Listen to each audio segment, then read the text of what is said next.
అశ్వత్థమేకం పిచుమం మేకం న్యగ్రోధమేకం దశతింత్రిణీకం కపిద్ధ బిల్వ అమలకత్రయాంచ పంచామరవాపి నరకన్న పశ్యేత్. దీని అర్థం ఏంటంటే ఒక రావి చెట్టు, ఒక వేప చెట్టు, ఒక మర్రి చెట్టు, 10 చింత చెట్లు, 3 వెలగ చెట్లు, 3 మారేడు చెట్లు, 3 ఉసిరి చెట్లు, 5 మామిడి చెట్లు.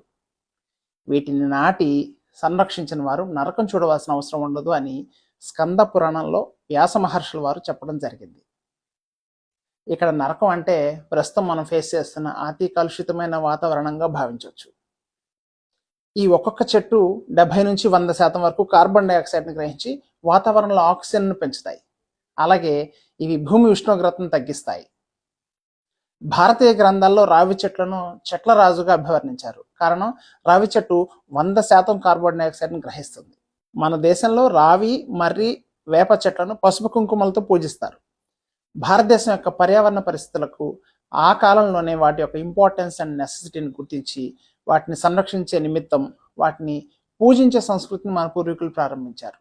ఈ చెట్లను పూజించే సంప్రదాయాన్ని మూఢనమ్మకాలుగా భావించి విదేశీ సంస్కృతి పేరుతో ఈ చెట్లను దూరం చేసుకుని రహదారులకు ఇరువైపులా గుల్మహర్, యూకలిప్టస్ చెట్లను నాటడం ప్రారంభించాం. యూకలిప్టస్ చెట్లు త్వరగా పెరుగుతాయి, కానీ ఈ చెట్లు చిత్తడి నేలను ఆరబెట్టడానికి నాటబడతాయి. ఈ చెట్ల వల్ల భూమిలోని నీటి మట్టం తగ్గుతుంది.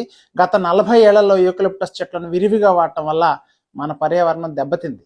ముఖ్యంగా రావి, మర్రి, మారేడు, వేప, ఉసిరి, మామిడి లాంటి మొక్కలు నాటడం ఆగిపోవడంతో కరువు సమస్య, పర్యావరణం కాలుష్య సమస్య బాగా పెరుగుతోంది.